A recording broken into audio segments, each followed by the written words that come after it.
Olá, leitores! Tudo bem com vocês? Meu nome é Keila Mendes, esse é o nosso canal. Se ainda não é o seu canal, você já sabe, né? É porque você não está inscrito. Então, clica aqui embaixo no botão de se inscrever, assine o sininho de notificações para você saber sempre que eu postar um vídeo novo. Deixe o seu like e quando você clica no like, a gente fortalece muito o canal, diz pro YouTube que esse vídeo é interessante. E agora tem a opção de quando você clicar no like, você hypar o vídeo, não custa nada e ajuda o canal a subir aí nas recomendações do YouTube. É muito importante, faça isso por favor. E é claro, vai comentando aqui abaixo qualquer comentário. Keila, gostei do vídeo. Keila, eu tenho esse livro. Keila, oi Keila, tudo bem? É muito importante os comentários também, ajuda o YouTube a recomendar para mais pessoas. Então deixa qualquer comentário aqui abaixo e vamos lá pro vídeo, porque vocês já sabem, né? Eu li ficção cristã, eu li o primeiro livro da Tessa Afshar da minha vida, né? Primeiro livro da Tessa Afshar que eu leio, que é Pérola na Areia. Eu sempre falei Pérolas na Areia, mas é Pérola na Areia, a história da prostituta Raabe. Eu li esse livro já tem um tempinho, gente. O início dele demorou um pouquinho para engatar, mas depois fluiu normalmente. Esses livros da Tessa Afshar e ficção cristã no geral, né, geralmente estavam com preços muito inacessíveis, bem caros, difícil de achar, não tinha tantas publicações. Esse livro, por exemplo, da Tessa Afshar, eu acho a capa até bem bonita, mas são folhas brancas, né, é da editora BV Books. São folhas brancas, a diagramação é até boa, gente, é boa sim, na verdade. Mas ficção cristã, há uns anos atrás, era muito caro e você raramente achava, né? Achava mais os livros do C.S. Lewis e tal. E quando teve um bug da Amazon, tem até o vídeo aqui no canal, eu consegui comprar esse livro bem mais barato, porque ele sempre estava bem caro e nunca baixava de preço. E eu consegui comprar esse e mais dois da Tessa Afshar que estão por ali. E eu peguei esse aqui para ler recentemente. E eu tô tão feliz, gente, que ficção cristã agora tá bem hypada aí no mercado. Teve a feira de ficção cristã, muitas editoras lançando. Gente, tá bem legal mesmo. Se aventurem aí por esse gênero, porque é muito bom. São romances, histórias, né, dramas familiares, com princípios cristãos. Então não é aquela coisa também igual filme gospel, sabe? Aquela coisa muito inocente, muito melosa, não, principalmente os da Francine. Quem já leu Francine sabe que é uma coisa pesada, mas não é aquela coisa bobinha, sabe? Tem os livros para adolescentes que precisam ser mais tranquilos, né? Mas tem os mais adultos também, que para um público mais adulto, não é aquela coisa bobinha de crente, não. Tem livros muito bons. O último que eu recomendei aqui para vocês, que é o da Francine, né, que é A Esperança de uma Mãe, é bem pesado e é um drama familiar. Como é que é o nome, gente, do livro de drama familiar bem famoso, que o pessoal gosta muito? Meu Deus, esqueci completamente o nome. Mas eu vou deixar a capa aqui de alguns livros de drama familiar que ficaram muito famosos recentemente, muito recomendados. Aquele da Francis, né, de Ponte Spielberg, Tempo de Graça, Tempo de Dor, ficou muito famoso, que é um drama familiar. Os livros da Isabel Allende, né, Violeta e outros, né, como A Casa dos Espíritos, vários livros aí de drama familiar. E o da Francine é nesse estilo, e eu gostei bastante. Não é só um romance romântico, tipo um casal que passa por intempéries e fica junto no final, né?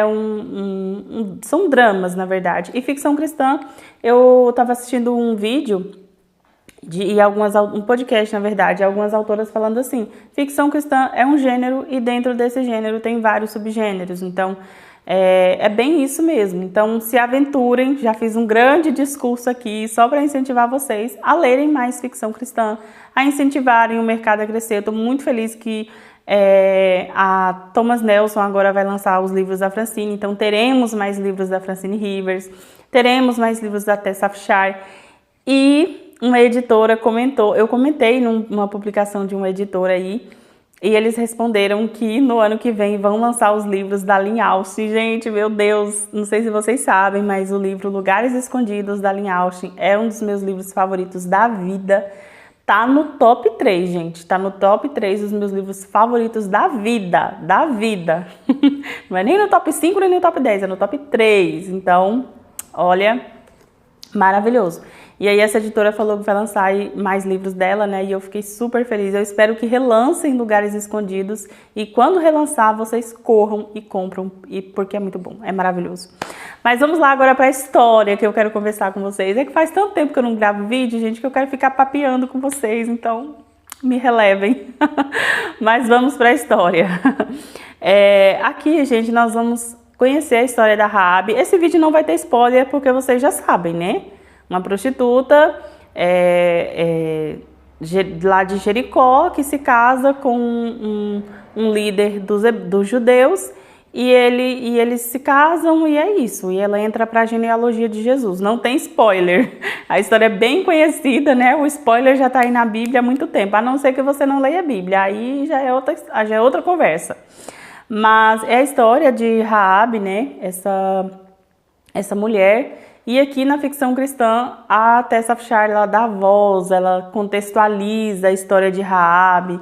E aí muita gente tem um problema com ficção cristã por causa disso, né? Por causa de contextualizar a história. Gente, mas assim, não é que isso aqui vai entrar para a Bíblia e foi isso aqui que aconteceu. Não, a autora teve a licença poética dela aí para poder, licença narrativa, poética, não sei, mas ela pegou uma história que nós já conhecemos e deu um contexto para essa história. Não é que vai entrar no cânon da Bíblia, pelo amor de Deus. É só para a gente imaginar como teria sido, né, a história dela. E aqui nós vamos conhecer a Ruth. Meu Deus, estou pensando lá na história de Ruth. Mas aqui nós vamos conhecer a Raabe.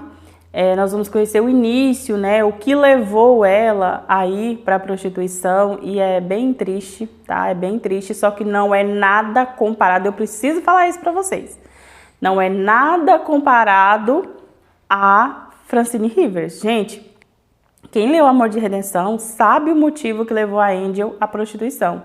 E assim, é de acabar, de dilacerar seu coração, de você ficar em prantos e chorando em posição fetal por dias. É muito pesado. Já aqui na história da Raabe, até se fosse a Francine escrevendo isso aqui, gente, pelo amor de Deus. Mas nada contra, tá, gente? Inclusive a Francine é uma das minhas autoras favoritas. Mas ela pega pesado mesmo, ela pega pesado. Já a Tessa Afshar, ela conseguiu transmitir, claro, né, a tristeza, o drama da situação, o horror da situação também, só que sem te dilacerar ao meio, né? Ela conseguiu essa proeza. Nós vemos o motivo, né, que levou ela a ir para a prostituição, por que ela se manteve, como ela se manteve, né? E foi bem interessante ela contextualizar como era a cultura do povo de Raabe também, como era o tempo, como era a época, como eram as plantações, a cidade. Eu achei bem interessante essa contextualização, né? Romance histórico, assim, que ambientaliza o lugar, geralmente eu gosto bastante também. E depois, quando ela já está adulta, ela ouve, né, os rumores de que os hebreus estão surgindo, do que os hebreus estão chegando, né? E aí é aquele momento da história de Israel em que eles saíram do Egito, já passaram-se ali os 40 anos de julgamento do Senhor, né? Que o Senhor jurou que nenhum daquela geração entraria na Terra Prometida, a não ser Josué e Calebe. E então nem Moisés, né, sobreviveu. E aí eles estão indo agora, depois da morte de Moisés, eles têm a autorização do Senhor para ir, né, para conquistar a Terra Prometida. E a história se espalhou, né? Os rumores se espalharam, as vitórias de Israel, as derrotas surpreendentes e alarmantes daquele povo que não tinham soldados formados, era um povo nômade ali que vivia no deserto, 40 anos no deserto. E então eles saem, né, desse deserto e vão conquistar a Terra Prometida. Eles começam a derrotar os reis, eles começam a derrotar nações poderosas. E isso vai se espalhando até chegar em Jericó. E quando Raabe ouve essas histórias, né, então ela toma a decisão, ela toma a atitude, né, de orar ao Senhor, de começar a querer conhecer o Senhor, porque ela está muito decepcionada com os deuses do seu povo. Ela nunca foi muito apegada aos deuses por causa de uma situação que aconteceu na família dela, que vocês vão saber lendo o livro. Mas é algo que acontece na história de Ruth também, que a Alissa Lícia Barros conta, né, na ficção cristã de Ruth também, Redenção nos Campos do Senhor, não, Ruth é estrangeira, eu tô confundindo do Emílio Garofalo Neto com a da Lícia Barros, calma, cada Ruth no seu canto. Mas é algo que acontece na história de Ruth também, que a Lícia Barros. E ela está decepcionada com os deuses do seu povo e ela começa a orar ao Deus dos hebreus, porque ela vê e ela ouve falar que ele é real, né? Que é impossível os hebreus terem as vitórias que eles estão tendo se não tiver um Deus muito poderoso com eles. E ela ora ao Senhor, ela tem ali uma experiência com o Senhor, e quando ela vê os espiões chegando, e essa parte está na Bíblia, né, que ela vê os espiões chegando, ela acolhe eles na sua casa, que não era bem uma casa de prostituição, e aí depois eu fui estudar um pouquinho sobre isso, não era bem um prostíbulo, era mais uma hospedagem, uma hospedaria, mas ela era prostituta, então ela praticava ali a sua profissão dentro daquela hospedaria, mas não era um prostíbulo como nós conhecemos hoje, né, era mais uma hospedaria mesmo. E ela guarda eles ali, né, protege eles ali, esconde eles, e ela faz um pedido inusitado, né, ela quer a proteção dela e da sua família por causa do que ela fez, mas não só por isso. E aí vocês já conhecem a história, né, ela e a casa dela é poupada, os muros caem, né, aquela coisa impossível de acontecer, os muros caem, e ela e a sua família é protegida. Só que aí que a história continua, né? Porque a Bíblia vai até aí. E depois é mencionado que ela se casou com Salmão. Mas e esse período, como é que foi? Né? E aí no livro a autora vai contar, né? Como teria sido, né? Como provavelmente poderia ter sido. A gente não sabe se foi realmente assim, né? Ela romantiza a história, mas poderia ter sido assim, seria tão legal. Mas, então, eles saem, né, depois que os muros são derrubados, eles saem dali e eles pedem para fazer parte do povo hebreu, para se juntar à tribo de Israel, né, e Josué, né, aceita, porém Salmão não quer, de jeito nenhum, né, ele não quer contato com aquele povo, né, com aquela família que saiu do meio daquele povo ímpio, que adorava outros deuses, que praticava coisas abomináveis. E eles pedem, né, para se juntar ao povo, e Raabe tem esse desejo no coração de se juntar aos hebreus por causa de Deus, né, por causa do Deus do povo hebreu. E depois que eles se juntam ali, eles passam por várias situações horríveis, várias situações de guerras também. Aí tem aquele episódio em que o hebreu ele rouba, né, alguns utensílios ali que eram de Jericó, que o Senhor mandou destruir tudo, e alguns utensílios eram para ser santificados para o uso no tabernáculo. E ali um dos homens pega e esconde na sua tenda, e aí tem o julgamento, e ele e toda a sua família é apedrejada e morta, né? Então tem esse episódio que tem na Bíblia e é retratado aqui também, mas nós vemos depois como foi a vida de Raabe e de sua família ali no acampamento junto com o povo de Israel.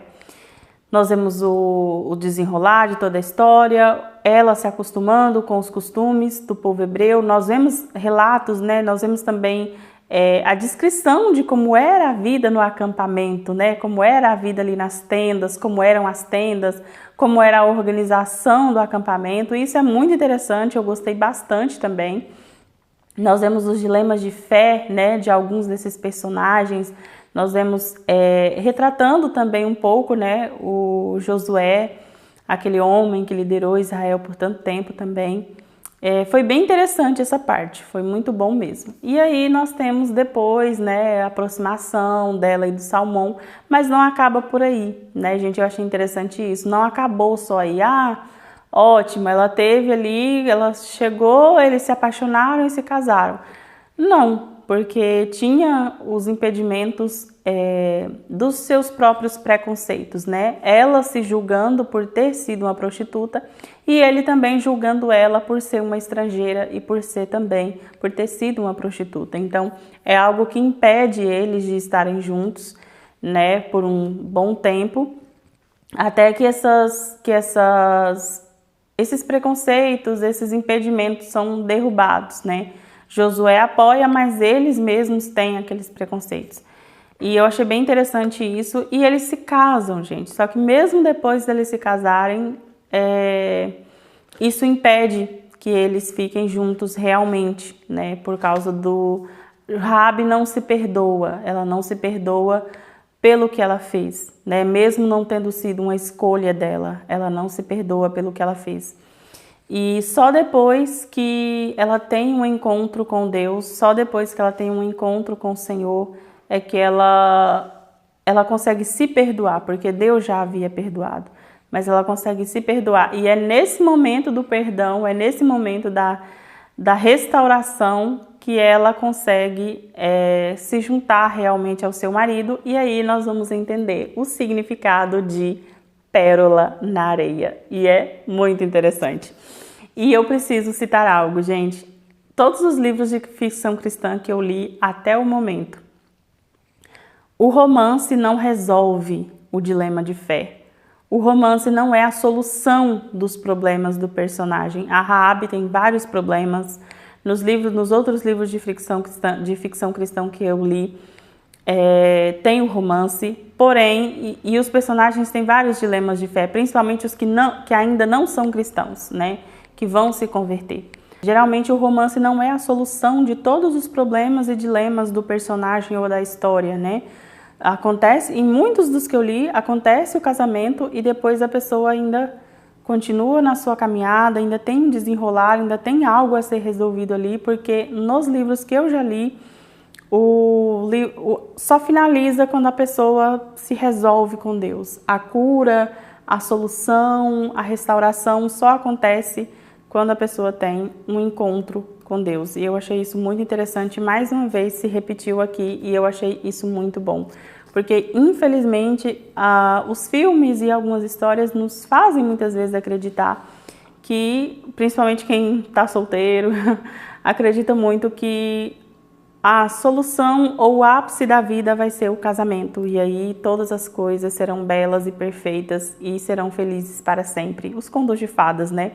Nos contam isso, que se casaram e foram felizes para sempre. E na ficção cristã, nós vemos que muitas vezes não. Às vezes se casaram, mas só foram felizes para sempre quando encontraram o Senhor. Ai, gente, de onde que eu tirei isso agora? Meu Deus! Mas é isso, gente. Eu achei isso muito bom.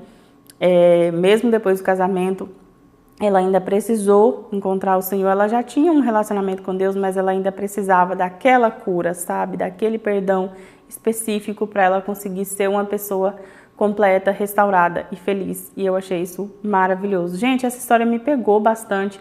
Ela demorou um pouquinho para engatar, mas quando engatou, olha, depois de umas 60 páginas, isso aqui mais ou menos, a história engatou mesmo e eu consegui ler, passei um final de semana inteiro lendo e foi maravilhoso. Bem mais leve do que as histórias da Francine, tá? Mas não deixa de ser uma história muito boa. Já quero ler os outros da Tessa Afshar, tenho outros ali, tem mais 2.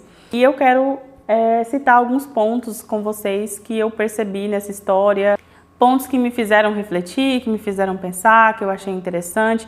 O primeiro deles, gente, é um episódio que acontece em que eles estão ainda fora do acampamento, eles ainda não se juntaram ao povo hebreu, né, a família de Raabe.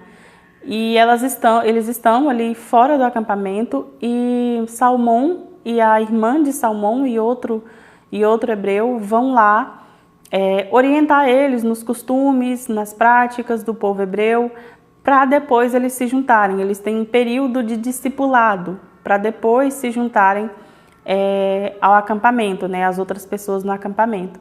E o povo hebreu, eles não usavam, era uma ordem do Senhor, deles não usarem roupas com misturas de tecido, né? E a irmã de Raabe, ela tinha uma roupa com mistura de tecido, né, de lã e linho, e era uma ordem do Senhor que não usassem.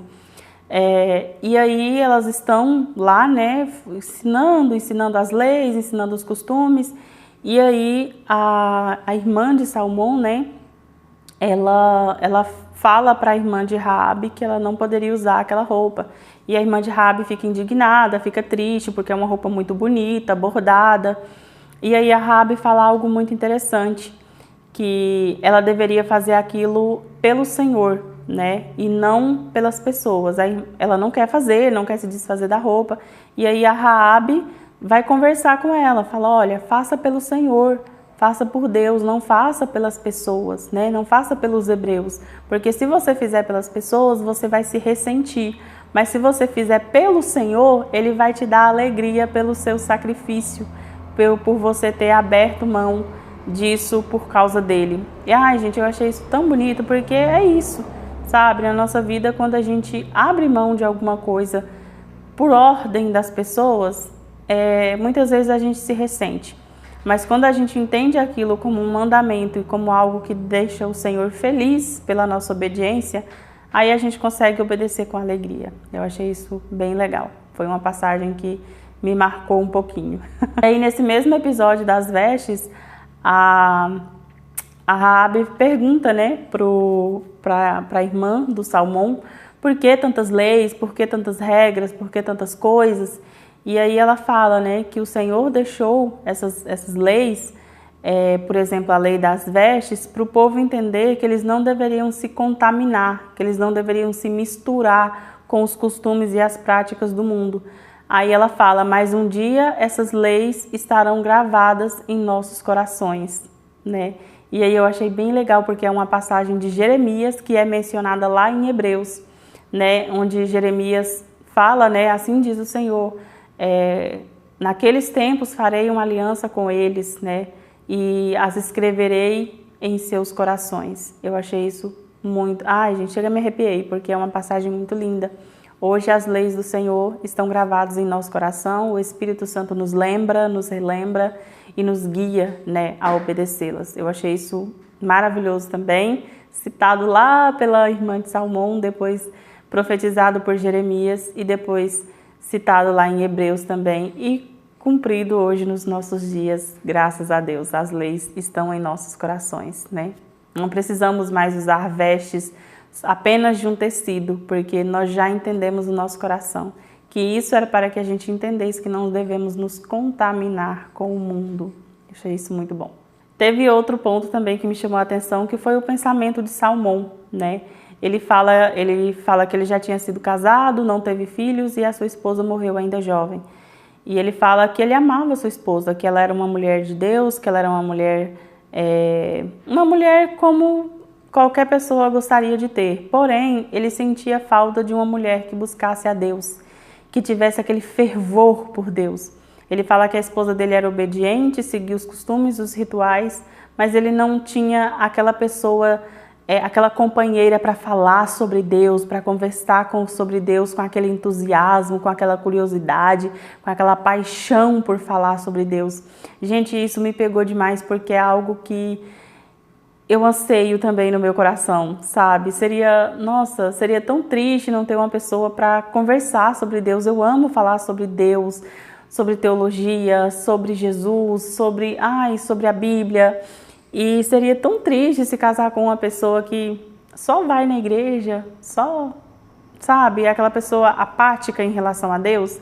E o Salmão fala que ele sentia falta disso na esposa dele. Ele fala, eu amava minha esposa, ela era uma mulher maravilhosa, mas ele sentia falta de uma pessoa apaixonada por Deus. E ele encontra isso em Raabe, porque mesmo quando ela não conhecia totalmente o Senhor ou profundamente o Senhor, mas ela já tinha muita curiosidade, muito anseio em conhecer e em obedecer. Ela sempre foi muito disposta a obedecer o Senhor. E foi isso que encantou ele em Raabe. Eu achei isso maravilhoso também. E eu acho que muitos cristãos solteiros aí pela vida deveriam buscar isso. Pessoas apaixonadas por Jesus. E quem não é, que seja. E outro ponto, gente, esse eu já não gostei, que é a aparência dos personagens de ficção cristã. Todos que eu já li até agora, não tem um que não seja aquela mulher franzina, magrinha, frágil, toda delicada. E assim, gente, eu achei isso tão... será? Porque a gente não tinha esse padrão de beleza que nós temos hoje da mulher europeia mostrando as costelas, sabe? Não só pelo peso, mas também pela compleição física. É sempre aquela mulher franzina, uma pombinha toda delicada, toda frágilzinha, dedos finos e delicados e frágeis, que se machuca com qualquer coisa. Eu achei isso tão... Será que era assim mesmo as mulheres daquela época? Porque as mulheres daquela época trabalhavam, hein? Trabalhavam e muito. Mas a única personagem que eu li até agora que não era belíssima toda é a de A Esperança de uma Mãe, né? Que ela é... Essa personagem, ela é mais... ela é descrita como feia. Como feia, simplesmente porque ela não é loira dos olhos azuis. Ela tem os cabelos castanhos. Não fala muito mais porque que ela é feia. Ela é descrita como feia por causa disso, por ela não ter os olhos azuis e o cabelo loiro. Enfim. E é sempre mencionado no livro isso, que ela é feia, que ela é muito feia, que ela não é desejável, e isso, sabe? E assim, eu fiquei, acho isso meio incômodo, sabe? É algo que eu não gosto, que eu já vi na maioria dos livros de ficção que eu li e eu não gostei. E todas as outras é aquela mulher, aquela pombinha, aquela coisinha delicada. E eu achei isso meio, não sei, para aquela época eu acho que não é tão incrível assim, sabe? Enfim. Mas foram esses os pontos que me chamaram a atenção. Deixo a recomendação fortíssima para que vocês leiam o livro. E se for comprar qualquer coisa na Amazon, gente, tá vindo promoção aí, por favor, use o meu link, não custa nada para você e é muito importante para mim. Comprando com o meu link não aumenta o valor da sua compra, mas a Amazon me dá uma pequeníssima comissão, que essas comissões da Amazon sustentam muitos criadores grandes, né? Ajudam eles a pagarem umas contas. E quem sabe, gente, um dia esse canal cresça, fique enorme, gigante, e eu consiga ficar só por aqui com vocês. Seria o meu sonho de vida, trabalhar só com o canal, mas o canal ainda é muito pequeno, então ajude o canal a crescer, comprando com o link da Amazon, compartilhando o canal, tá quase chegando em 3.000 inscritos, ajude o canal a chegar em 3.000, depois em 4, 5 e por aí vai. Muito obrigada por me assistir até aqui, um beijo para vocês e até o próximo vídeo.